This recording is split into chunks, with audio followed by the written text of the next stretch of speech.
Oi gente, seja bem-vindo a mais um vídeo no canal e hoje é o vídeo sobre minhas leituras recentes, tudo o que eu li nos últimos meses, que foram exatamente essas. Foi um total de 6 livros, maioria físicos e apenas um no Kindle. Então eu vou falar pra vocês tudo o que eu achei, conversar um pouco do que se trata cada história. Tem bastante clássicos aqui, né, óbvio, mas também mostrar o que isso me agregou e trazer um pouco de reflexão aqui, que quem já conhece os vídeos das minhas leituras recentes, que eu já fiz aqui no canal, sabe como funciona. Eu falo sobre cada um deles e principalmente o que isso me ajudou ao longo dessa leitura, né? Que foi muito gratificante. E se você é novo aqui no canal, geralmente o que eu tenho feito, faz pouco tempo que eu comecei a fazer isso, é o nome, o que li recentemente. Eu não uso aquela forma de separar títulos por cada mês e comentar isso ao longo dos vídeos. O que eu li em novembro, o que eu li em outubro, etc. Eu parei de fazer isso faz pouco tempo porque eu não consigo cumprir com essas metinhas, sabe, que a gente coloca. Então, a gente faz aquela famosa TBR, né, que é chamada To Be Read, e aí o pessoal coloca por mês o que leu, o que quer ler, e eu nem sempre cumpria, porque o meu ritmo de leitura mudou bastante, e eu tô muito satisfeita com o jeito que tá, né, por isso que eu mudei o nome, e agora leituras recentes, que sejam de 3 meses pra cá, sabe? Então acho que ficou mais confortável assim pra mim.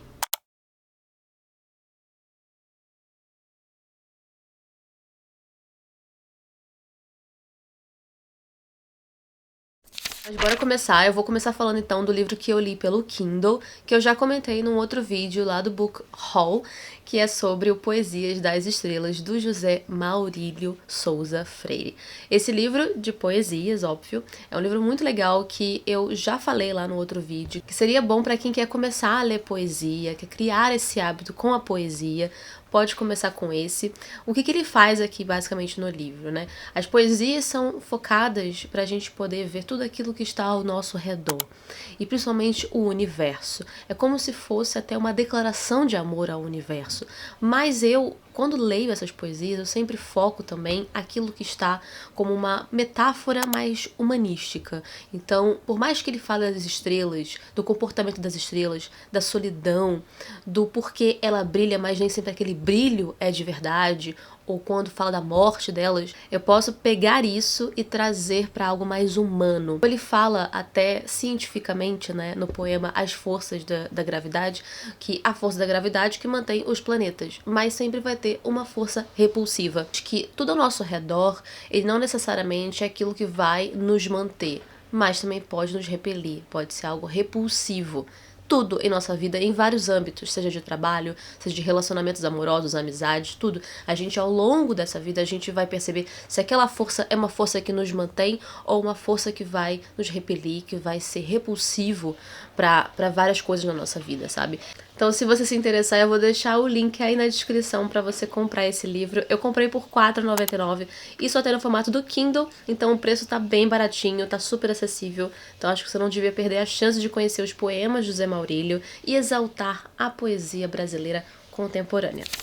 O próximo livro, pra quem também me acompanha, e principalmente lá no Instagram, que eu já fiz até uma resenha sobre ele, sabe que eu amei ter lido, que fez muita diferença pra mim, e foi sim a melhor leitura que eu fiz em 2023. Eu sei que ainda tem um pouquinho mais aí no ano, mas eu acredito que nenhuma outra vai superar esta, que é Pais e Filhos, de Turgueniev, um livro publicado em 1862 que vai tratar sobre a briga de gerações dos jovens versus os velhos e principalmente sobre uma questão aqui que estava ali aos poucos sendo muito mais conhecida, que foi nomeada aqui, né, e muito descrita pelo Turgueniev, que é sobre o nihilista. A gente tem, então, 2 jovens universitários que acabaram de se formar, a gente tem o Arkady e o Bazarov, que até então seria aquele personagem secundário, mas que vai ter muito mais protagonismo, né? Vai ser, no caso, a parte principal dos conflitos aqui desta obra. E eles estão indo para a casa do Arkady, ele está indo rever o seu pai, que já está velho, E o seu pai, ele vai ter uma história, um histórico já no início, falando sobre a vida dele. Ele é viúvo, mas está com uma moça que teve aí no filho dele. É algo que ele esconde até do seu filho por conta mesmo da imagem, né, de reputação, que é muito forte essa questão na época do século XIX. E também o Pavel, que é o seu tio, né, o tio do Arkady, que está também lá na casa.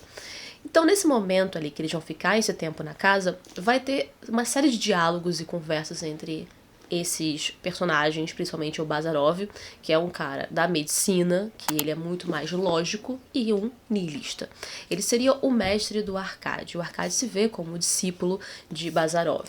O Arkady, ele tem um conflito porque ele é muito apegado, sim, à sua família, ao seu pai, mas, ao mesmo tempo, ele acredita que o Bazarov tem muita razão sobre as questões que ele fala, sobre você se desprender de tradições, convenções, quer dizer não, né? O niilista é basicamente isso.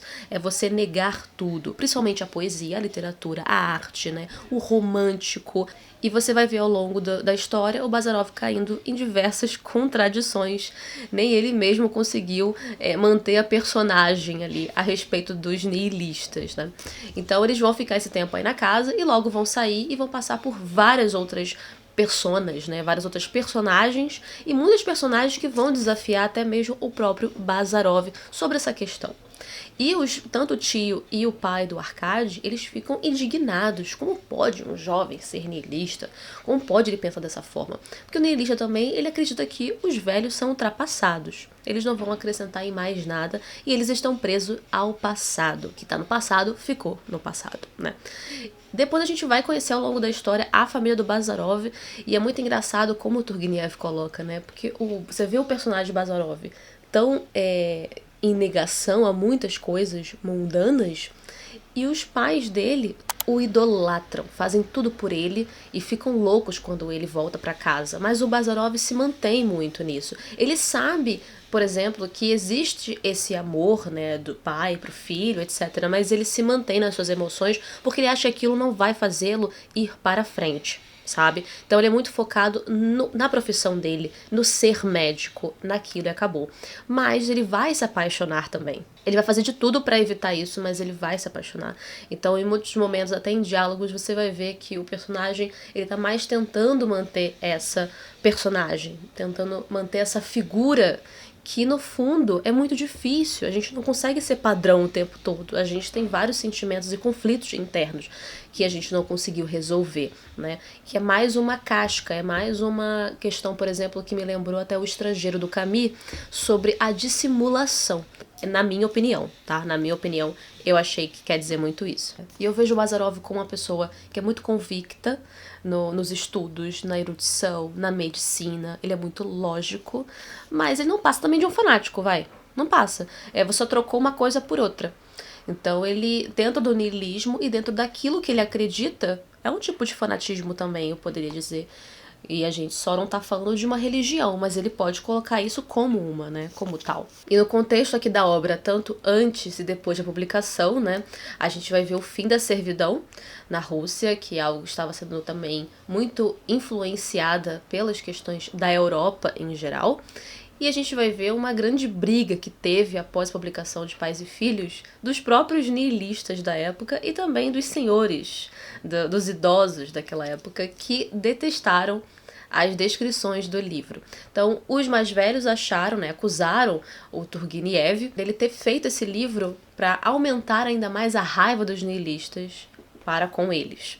E os niilistas não gostaram do livro pelas suas descrições, as descrições que o Turgenev colocou dos próprios. Então teve muita briga, teve até manifestações. Isso aqui faz muito parte da personagem do Bazarov, né, o que ele fala, e também faz parte do que ele vai mudando, né? Ele vai mudando ao longo da história também. Depois ele volta ao que ele é. Que eu acho que devido a esse amor romântico, essa paixão que ele teve, e também por ter se declarado, ele sentiu uma certa humilhação também. Ele se declarou romanticamente para uma mulher que, na verdade, não o amava dessa forma. Então ele se vê humilhado porque ele, cara, isso não corresponde ao que eu acredito, eu ainda fui lá, falei em voz alta aquilo e não era para acontecer isso, porque não ocorreu nada, Não existiu ali uma reciprocidade. Ela tinha um respeito e gostava dele, mas eu acho que essa mulher, ela só, na verdade, queria mais saber e entender essa cabeça do Bazarov, né? Então, Bazarov declarou tudo isso com a expressão de quem, ao mesmo tempo, pensava consigo mesmo. Creia ou não no que digo, para mim, tanto faz. Então é uma briga eterna, né? Não importa o quanto você tente fazê-lo mudar de ideia. Talvez ele vá até pensar, mas ele nunca vai declarar isso. E isso é só no início da obra, quando ele tá ali conversando com o tio e o pai do Arkady, que eles não conseguem aceitar o que ele pensa, então ele fala isso. Pra mim, tanto faz vocês acreditarem em mim ou não, né? Então, pode ser também uma outra parte da personagem que vai mudando ao longo da história e depois ele volta a ser o que ele acredita, né? Ele não tem um fim muito feliz, é compreensível vindo da personalidade e do que esse personagem escolheu pra si, mas é um dos melhores personagens. Você começa ali sentindo como se fosse um carinha insuportável, chato pra cacete, mas no final das contas, ele é um ser humano como qualquer outro, ele é muito, muito humano, e é isso que me fez gostar tanto dessa história. Agora, o próximo, também pra quem me acompanha, sabe que eu fiquei bastante tempo lendo esse livro, eu acho que foi o livro que eu mais demorei pra ler, e não é assim, gente, porque, foi difícil, não foi, leitura muito tranquila, muito fluida, claro que faz você pensar bastante, então é devido a isso que eu acabei levando mais tempo para ler, e foram outras leituras também. Então não estou tão preocupada com o tempo em si, mas sim foi um dos que eu mais demorei para ler, e foi o último que eu terminei para ler, que é o Demian, de Hermann Hesse. Essa é a minha primeira experiência com o autor, primeiro contato com ele, e não tinha como não ser boa, excelente. E muita gente que eu vi também comentar sobre o autor falou muito bem desse livro, que é a sua principal obra, é o que considero a sua principal obra, mas eu sempre conheci mais o Hermann Hesse com O Lobo da Estepe, que vai ser o próximo que eu vou pegar, provavelmente no ano que vem. Mas muita gente elogia, muitos ainda falam que a primeira experiência com o Hermann Hesse, independente do livro, é sempre muito positiva. E é verdade, gente, é verdade. Esse livro é incrível e eu achei que eu comecei muito bem, só que tem bastante reflexão, e muita reflexão espiritual, principalmente, e de autoconhecimento. Então esse é o livro que foi publicado em 1919 na Alemanha, e só rapidamente falar sobre o Hermann Hesse. O Hermann Hesse, ele trouxe aqui, pela primeira vez, com o pseudônimo de Emil Sinclair, que é o nosso protagonista também, falando sobre a sua juventude e um pouco da sua infância já no início do livro. Ali ele começa a partir dos 10 anos. Então a gente tem um pseudônimo que logo depois foi descoberto que era o Hermann Hesse, que ele falou, mas o pseudônimo que estava com o nome do personagem, porque querendo ou não, o Hermann Hesse é o próprio Emil Sinclair mesmo. Se você for pegar a história do Hermann Hesse, você vai ver tudo o que o Emil Sinclair passou, e tem muitas semelhanças, principalmente a sua rígida educação religiosa. É muito interessante você ver aqui uma criança que cresceu ali com o mundo ideal que foi traçado para ele, e do bem e do mal. É só isso que existe. Existe o bem e existe o mal. Existe o inferno. Existe o inferno pra cima, né? Existe o inferno e existe o céu. Existe Deus e existe o diabo. E é só isso, nada mais além disso. Então é uma criança que cresceu com essa consciência, né? Com esse ensinamento. Só que ele já vai sentindo um incômodo ao longo da história, depois quando ele conhece o Max Demian. O Demian é também um rapaz que estuda na mesma escola que ele, e um cara muito questionador. Ele é também motivo de piada até na escola, até sua relação com a mãe, que ele vive só com a mãe, então muitas pessoas ficam caçoando dele, porque ele é muito questionador de tudo, principalmente do que eles aprendem na escola. E é algo que aquilo pode ser blasfêmico, pode ser algo intimidador também. O Sinclair, não é que ele não tenha pensado sobre essas coisas também, tenha se questionado por que isso é de tal jeito, por que isso tem que ser assim. Ele só não tem coragem de falar isso em voz alta. E ao longo do texto, depois do seu conhecimento com Demian, conversando mais com ele, muitas vezes ele fica com o pé atrás, nossa, será que eu devo pensar assim também como ele? Mas ele vai se maravilhando com tudo que ele descobre com o pensamento do Demian, com essa ideia de questionar. A gente questiona tanto e acaba aprendendo e também indo atrás do nosso autoconhecimento. E o livro fala sobre o mundo luminoso e também o mundo oculto. O mundo oculto é o mundo que é escondido do próprio Sinclair. É aquilo que seria a abominação, que seria o Sodoma e Gomorra Então esse mundo aí tem que ser ocultado, você tem que viver só com esse único pensamento. Aquele é o mal, então ele tem que ser escondido. Você não pode ter a experiência de ver e conhecer aquelas coisas ruins. Você tem que viver sempre neste mundo. Aquela coisa imaculada, né? Aquela ideia que tudo é bonitinho na vida. Só que essa criança um dia ela vai crescer. Essa criança vai virar uma adulta e ela vai virar uma adulta meio ameba, né? Porque ela não vai conhecer a realidade, que a realidade é outra. Então, o Demian, muito novinho, já tem esses conhecimentos, sabe que nem tudo na vida é só bem e mal, existem outras realidades, existem também realidades boas que não necessariamente são boas, ou mais, que não necessariamente são mais, tudo vai depender de uma ótica, de um ângulo. Então a primeira experiência que ele tem ali no início é quando ele se depara com o Cromer, que é um rapaz bem intimidador também, muito humilde, ele é pobre, e ele acaba utilizando ali da mentirinha que o Sinclair contou de ter roubado umas maçãs na árvore de fulano, porque o Sinclair queria tirar onda com o cara, né, com o garoto. E aí ele vê que aquilo é uma mentira e finge que vai lá dedurar ele e começa a pedir dinheiro só pra não ter que falar, ó, me paga que eu fico calado. Só que o Sinclair vê isso como uma dependência, como se ele tivesse feito pacto com o demônio, com o diabo. Então ele se vê preso nesse menino e a partir disso ele vê que está fazendo algo terrível, o maior pecado da vida dele. Eu sou impuro, eu menti. E aquilo ali é devido ao que ele aprendeu desde criança, né? Então ele está conhecendo um pouco desse mundo oculto por conta disso. E já na juventude do Sinclair a gente já vê uma certa revolta. Ele não consegue se concentrar em mais nada porque aquela infância imaculada que foi aos poucos se destruindo, né? E ele também ali naquela juventude, os próprios jovens, colegas dele só bebem, pegam várias mulheres, e ele não consegue entender assim, eu sempre acreditei num tipo de mundo, mas eu tô vendo um outro diferente. Aí que tá, né? O que você ensina pra criança e depois ela vai crescendo e ela vira uma ameba, né? A partir dessa ideia de mundo oculto e mundo ideal, ele também fala do mundo luminoso. E o próprio Sinclair, ele quer criar o seu mundo luminoso. Então eu sei que existem mundos que foram escondidos de mim, que foram ocultados, e o mundo que os meus pais queriam pra mim. Mas agora eu vou atrás do meu mundo. E isso a gente só faz experimentando, conhecendo, para poder separar o que é bom e o que não é para si. A gente vai para o famoso enigma da história, que o próprio Sinclair pensou muito e depois ele entendeu o que significa. O enigma seria: a ave sai do ovo, o ovo é o mundo. Quem quiser nascer tem de destruir um mundo. A ave voa para Deus e o Deus se chama Abraxas. Então a ave sai do ovo. Consequentemente, o ovo vai se chocar, ele vai abrir, certo? Ele vai ser quebrado.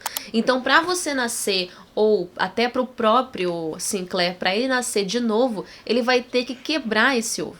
Então ele vai ter que destruir o seu próprio mundo. Então para ele fazer isso é indo atrás do seu autoconhecimento, criando o seu próprio mundo. Então ele vai nascer de novo. Então aquele mundo que foi ideal para ele, que foi construído para ele, vai ser quebrado. Eu achei fantástico isso porque esse enigma, a partir disso, a gente vai entender. E a gente não entende já de começo, mas ao longo da história, tudo o que realmente o Sinclair está fazendo é em prol disso, de nascer de novo, de quebrar esse ovo. É muito interessante e eu acho que qualquer pessoa que se depara com isso vai se identificar com algum momento na sua vida. Agora o próximo livro, a minha próxima leitura, eu vou ser bem sincera, que esse é um livro que eu vou pedir para você ter a sua experiência. Eu vou falar um pouco do que ele me causou e do que se trata também ali, entender um pouco quem é esse autor, mas é um livro que você tem que ter a experiência de leitura para você entender o que ele vai te causar. Ele não é algo que é padrão em sinopse, então, fulano, ciclano, beltrano fez isso, aquilo, outro, vai acontecer aquilo. Não tem essa narrativa linear. É muito diferente. Eu tô falando de Viagem ao Redor do Meu Quarto, do Javier de Maistre. Esse é um livro de 1825, foi publicado nessa época, e o Javier de Maistre, que é francês, ele era um nobre militar, mas que ficou em confinamento depois de um duelo com outro militar, e devido a esse confinamento disciplinar, ele acabou criando o livro, que tem 42 capítulos, que é justamente o que ele faz, uma viagem ao redor do quarto, devido a esse confinamento. em 42 capítulos. E é um livro que foi muito recomendado, acabei não lendo na época da pandemia, das pessoas confinadas. Esse livro eu li praticamente sempre dentro do meu quarto, né? O que é uma experiência interessante junto com esse personagem. Mas é bom você sair um pouco, tá, gente? Não fiquem confinados. Ele ficou confinado porque ele não tinha como sair, tá? E fora que esse livro e o autor, o jeito que ele escreve também esse livro, quem se inspirou muito foi o próprio Machado de Assis. E para quem já leu Machado de Assis pegar esse livro, vai sentir realmente as semelhanças. Você vê até o modo como ele se comporta diante do leitor, que ele conversa com o leitor. É muito parecido. O Machado aqui gostou tanto que se inspirou. Mas o personagem vai falar um pouco da sua situação, por que ele tá ali preso naquele momento e do que ele vai fazer. O que é interessante é que também não deixa de ser muito humano. A gente, quando tá, por exemplo, escrevendo um diário, ou a gente tá pensando somente sozinho, ou conversando com alguém, são tantas coisas que a gente fala sobre, tantas coisas que correm no nosso pensamento, que a gente sai de um ponto para outro, tipo um fluxo de consciência, né? O próprio Ulisses, a gente sai de um ponto para outro, é uma confusão. Narrar tudo isso é muito confuso. E tanto que a principal pergunta dele é: quem é capaz de entender um devaneio? E é verdade. Então, muitos momentos durante os capítulos ele tá falando sobre um assunto, e aí ele muda do nada, mas no próximo capítulo ele fala: calma, leitor, eu não esqueci, vou voltar àquele assunto. Porque é uma conversa mesmo conosco. Então eu vi muito esse livro até mesmo como um diário, como uma forma dele poder colocar ali, se desabafar das situações que ele está passando. E é um personagem muito preso principalmente ao passado. Porque pra gente estar ali confinado num ambiente, não poder sair, do que a gente vai falar sobre? Né? Se a gente sai na rua, se a gente olha até as estrelas, os passarinhos no céu, qualquer coisa que acontece com a nossa vida lá fora, a gente vai ter sempre algo pra contar. Mas e uma pessoa que tá confinada? Uma pessoa que tá presa no quarto vai falar de quê? Então a gente fala de passado, a gente fala de memória. Então tudo que a gente guarda na memória, a gente vai lá e fala. Mesmo que a gente feche os olhos, que é uma das coisas que ele fala aqui que eu achei lindo. Mesmo que você feche os olhos, os personagens estarão sempre lá como se fosse uma tela fina. Uma tela de um quadro. E isso se chama o quê? Memória. Então a gente vai usar disso para contar essas histórias. É lindíssimo. Mesmo que a viagem dele seja até a escrivania, até os livros, até a janela, não importa. Ele conseguiu fazer literalmente uma viagem interior, muito interior, não só dentro do quarto, mas dentro de si mesmo. E ele fala de quê? Ele fala de tudo, gente. Tudo que o ser humano já fez, já pensou. Fala sobre amizade, fala sobre um amigo que perdeu, que eu fiquei muito triste. Fala sobre o próprio pai, que ele não pôde ir até o enterro. Ele fala sobre coisas que ele não pôde fazer e se arrepende, sobre amores. Fala sobre um pouco de tudo, sabe? Da guerra, principalmente, por ele ser nobre militar. Então é um livro que ele não tem aquela narratologia linear, né, como eu falei, padrão, para você saber os acontecimentos e aquilo que vai te atrair a ler esse livro. Não, esse livro, ele é como se fosse uma carta aberta para o leitor também usar disso e se encontrar.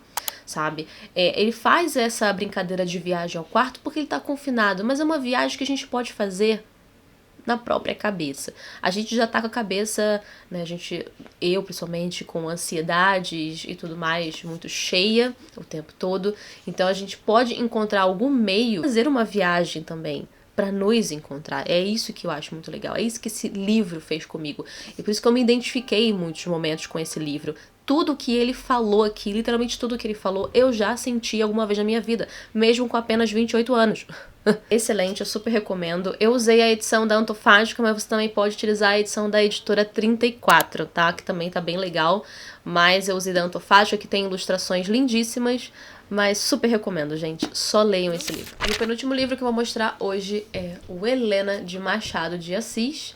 Livro publicado em 1876, no mesmo ano antes ele foi publicado em folhetim, e é uma coisa que eu gostei muito nessa edição, que eu já comentei até no vídeo sobre a editora Antofágica, que a separação que eles fizeram aqui é uma imitação do próprio folhetim também. Então isso que eu achei legal. Então é uma experiência você ler nessa edição, tá? E eu tô vendo aqui que já é a minha segunda Antofágica neste vídeo. O próximo também é Antofágica, mas enfim. Esse é o terceiro romance do Machado de Assis, e é um romance que, não só pelo romântico, mas também pelas alfinetadas que ele coloca na sociedade. A gente tá falando de uma família aqui que é muito tradicional, tradicional, que é muito guiada e apoiada por padres e muito da questão religiosa, né? O próprio padre é muito presente aqui na família e ele que vai dizer muita coisa do que deve fazer, do que não deve, né? Tipo um conselheiro mesmo. Mas o pai da família, então, falece. Só que ele coloca no testamento que tem uma filha, que é a Helena.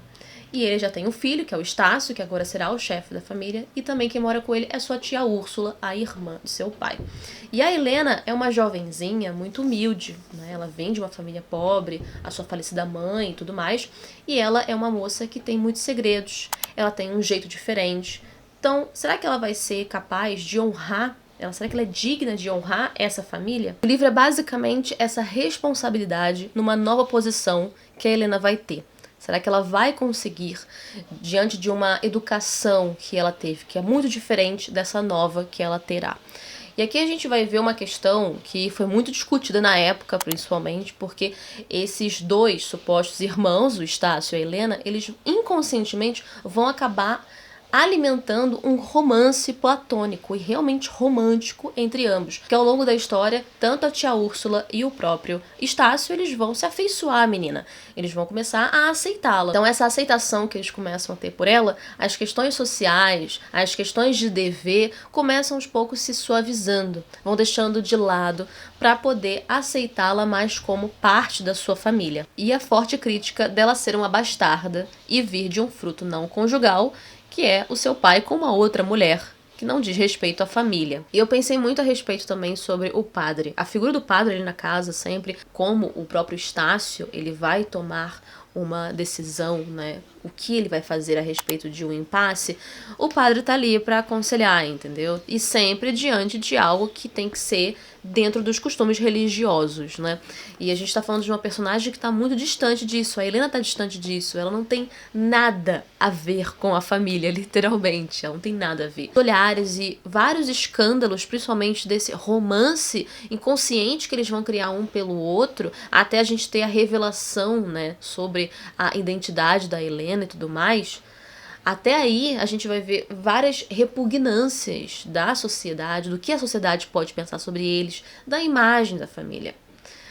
Imagina viver numa época assim. Se hoje já tem também isso, com a internet, com expor a sua vida na internet, com os cancelamentos, e na verdade não ser aquilo que dizem ser, imagina também nessa época. Tem muita gente que não curte o final, e eu sou aquela que fiquei triste com o final, porém gostei do mesmo jeito. E a vida segue, né? Mas eu gosto muito desse livro e eu super indico também pra você. Se quiser conhecer o Machado de Assis com seus romances, eu comecei com Ressurreição, desses mais românticos. Foi o Ressurreição, que não é um dos melhores, ao meu ver. O Helena é, sem dúvida, o melhor nesse sentido. Então eu super recomendo. Pode usar tanto essa edição e a edição também da Penguin, que tá excelente. E o último, mas não menos importante, é uma das leituras também bem recentes, que eu tinha comentado no vídeo de Book Haul, que eu ganhei de presente e já no dia seguinte já tinha finalizado esse livro. É o pequeno e muito importante Curioso Caso de Benjamin Button, do Fitzgerald, que é o mesmo autor de O Grande Gatsby. Esse livrinho aqui, alguns chamam de novela, outros de conto. Eu diria conto, porque ele é extremamente pequeno.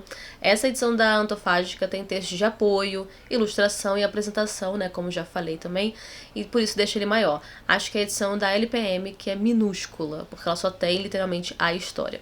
Mas vai muito além do padrão ali de uma historinha. Porque eu tirei uma questão que eu acho que talvez eu tenha viajado na batatinha quando eu pensei sobre isso a partir desse livro. Então, se você não concorda, deixa aí. Mas vamos lá. Talvez você já tenha ouvido falar ou também viu a adaptação com o Brad Pitt desse livrinho, que a gente tem a história, então, do Benjamin Button, que nasceu velho. Essa que é a bizarrice da história, o que deixa muito cômico também. O pai, ele todo ansioso para ver o seu filho, correndo e vai no hospital para ver o seu filho, se depara com um cara que tem aparência de 70 anos de idade. E que tem também uma mentalidade mais infantil, mas ao mesmo tempo com algumas características, não só físicas, mas características mais velhas, né, de idoso. E tudo isso é muito repugnante. Eu não vou julgar, né, qualquer um talvez teria um jeito assim, né? Não tem como julgar. Você tá esperando encontrar um bebê e você encontra um velho. E que te chama de papai, e que pode ser o seu pai, o seu avô, sei lá. Então tudo fica muito repugnante. As pessoas que descobrem, né, a própria sociedade que fica sabendo disso. Eles viram até motivo de piada, mas fazer o quê, né? A vida segue, é o filho dele, então ele tem que levar pra casa e viver do jeito que tem que ser. Mas depois eles descobrem que, na verdade, o Benjamin Button, ele tem uma vida decrescente e não crescente. Então, de velho, ele vai diminuindo e vai ficar até o final bebê. Então essa que é a ideia. Esse livrinho que foi publicado em 1922, e a história começa ali no finalzinho do século XIX. E o que é mais interessante é que o Benjamin Button, ele vai passar por muitos momentos ali na vida dele. Tem a vida dele como velho, que vai ser, talvez velho para meia idade, que vai ser até boa, porque ele vai se dar muito bem no trabalho da empresa do pai dele. Até a família vai acabar se adaptando, se acostumando com ele, mesmo com aquela aparência de velho, ele vai tendo aquela mentalidade de 10 anos, 12 anos, né, aos poucos, e eles vão começar a ver essa diferença, né, mesmo a sua aparência não representando a idade que ele, na verdade, tem. Mas ele vai se dar muito bem, e depois, quando ele tiver ali com a aparência de seus 50 anos, ele vai se casar com uma moça que, na verdade, teria ali basicamente a idade dele, né? Dos seus 18, 20 anos, mas com uma aparência de 50. E tudo que ele vai fazendo na vida dele ali, ele vai conseguir. Ele só não consegue a questão da faculdade. Ele tem uma cena na faculdade que as pessoas começam a xingar ele, zoar com a cara dele. Como é que você pode achar que tem 18 anos? Olha pra sua cara. Muitos acham que ele não é o Benjamin Button, mas é o pai do Benjamin Button. Tem toda essa questão. As coisas se complicam quando ele vai ficando mais novo, porque ele fica mais novo com todo aquele conhecimento de velho. Ele passou por guerras, passou por tudo. Então, a aparência dele, de novo, de criança, um adolescentezinho, na verdade a cabeça dele é de velho. Então ele já tem muita experiência na vida. Mas ele não é levado a sério, porque ele é infantil. Ele tem uma carinha de criança. E é aquele ditado, né, gente? Quem vê cara, não vê coração. Então a pessoa vê um jovenzinho ali, né, e não consegue acreditar o que tem ali por trás dele. Ou quando ele era mais velho e dizia ter 18 anos, a pessoa não vai acreditar também. Porque o que está mais presente é a primeira impressão que você tem de uma pessoa, que ela vê o quê? É a sua cara, né? Então eu posso até utilizar da questão, por exemplo, muitas pessoas acham que eu sou mais nova, só que eu tenho 28 anos. E aí já aconteceu de gente me dar 14 anos, achar que eu era jovem aprendiz lá na livraria quando eu trabalhava. E muitas vezes as pessoas, já aconteceu na minha vida mesmo, quando eu tinha 18, 19 anos e eu sentia que grupinhos de pessoas, de adolescentes, né, jovenzinhos da minha idade, eles não me levavam a sério porque eu achava que eu era mais nova. Pois é, quando eu tinha 18 anos, eu realmente tinha a cara de uma menininha de 14, 13 anos. E grupinhos deixavam de fazer amizade comigo porque achavam que eu era muito mais nova, que eu não era da idade deles. E depois eles descobriam que eu tinha a idade deles. Sabe que é aquela impressão mesmo? Ah, ela é muito novinha, então ela não vai ficar com a gente. Sabe? E eu não era mais nova, eu tinha a mesma idade deles. Bruna Button, né? Bruna Benjamin Button. Aí veio a reflexão a partir desse livro, que foi sobre a questão do tempo. Que a gente pensa que o tempo passa. Ele passa, mas é numa ótica muito diferente, porque o tempo, pra mim, ele é sempre o mesmo. Ele é infinito e ele é sempre igual. O que muda somos nós, né? Então nós mudamos, porque nós envelhecemos. Os objetos também mudam, porque eles também, com o tempo, eles vão também deixando de ser aquela coisa mais nova, mais antigo, as antiguidades e tudo mais. Então a gente que cria essa ideia do tempo, a gente que coloca nome pra ele, a gente que coloca nome pros meses, os dias, os anos e principalmente a evolução das coisas, da tecnologia. Então esse mesmo tempo que a gente está vivendo aqui é igual a 200, 300 ou 1000 anos atrás. Acontece que existiu uma evolução de tudo. A gente julga o tempo de acordo com a nossa transformação, de quem nós vamos nos tornar daqui pra frente. E depois de nós, daqui 60, 70, 80 anos, já existirão outras mais gerações que também vão envelhecer da mesma forma. E é engraçado porque eu não sei se isso tem muita relação com a própria história. Talvez sim, mas eu consegui pensar tudo isso referente ao tempo, ao envelhecimento, por conta deste livro. E é engraçado porque quando ele morre, o Benjamin Button morre, é quando ele já está bebê. Então a fase dele bebezinho já seria a fase dele idosa ali, já pra morrer mesmo de velhice, certo? Só que é engraçado porque como é decrescente, aquele bebê não tá necessariamente morrendo. Ele só está deixando de existir. Faz sentido também? Que a gente morre porque acabou o fim da vida. Só que ele tá retrocedendo. É como se ele tivesse voltado pro tempo que ele não tinha ainda nascido. Porque como ele era bebê, então ele volta. Então ele tá descendo. Então ele não é mais bebê. Agora ele virou, por exemplo, um feto. E agora deixou de existir. Então é como se ele não tivesse nem nascido. Olha que interessante. Mas não, ele realmente falece, né? Aquela ali é só a aparência dele, que era bebê. Mas ele realmente morre. Por isso que eu falei, eu acho que eu viajei na batatinha com esse livro aqui. Ou não, mas deixei nos comentários. Como eu sempre pergunto por aqui, fez algum sentido tudo que eu falei sobre esses livros? Esse último, então, não sei se fez. Então já deixa aí nos comentários se por acaso vocês já leram alguma dessas obras, se vocês querem ler, vou deixar na descrição o link para você, caso queira adquirir.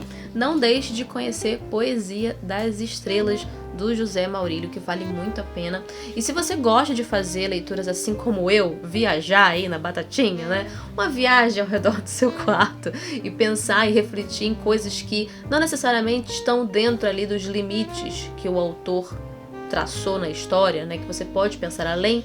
Então eu indico essas leituras, tá? Principalmente essa de poesia, o do Viagem ao Redor do Meu Quarto, ou o próprio Curioso Caso de Benjamin Button. A gente pode refletir sobre muita coisa, e muita coisa ainda que não tem nada a ver com o nosso pensamento, mas o importante é o questionamento, é a reflexão. Se você chegou aqui até o final, muito obrigada por ter assistido, não deixa de curtir, se puder compartilhar esse vídeo para mais pessoas conhecerem o meu trabalho, e não deixa de ler a descrição também, que tem o link da Amazon, que você pode apoiar muito o canal e assistir aos anúncios que passam aí nos vídeos, também ajuda o canal monetariamente. Então essas foram as minhas leituras, fiz 6 leituras aí ao longo desses meses e eu tô me sentindo muito satisfeita porque eu tô fazendo muita leitura boa. É essa que é a ideia desses vídeos, de passar pra vocês. Como eu já falei, eu não tenho pressa pra ficar lendo muita coisa, já tinha comentado em outros vídeos que a nossa vida é muito curta e a gente não vai conseguir ler todos os livros que a gente quer. São muitos livros e pouca vida, né? Infelizmente.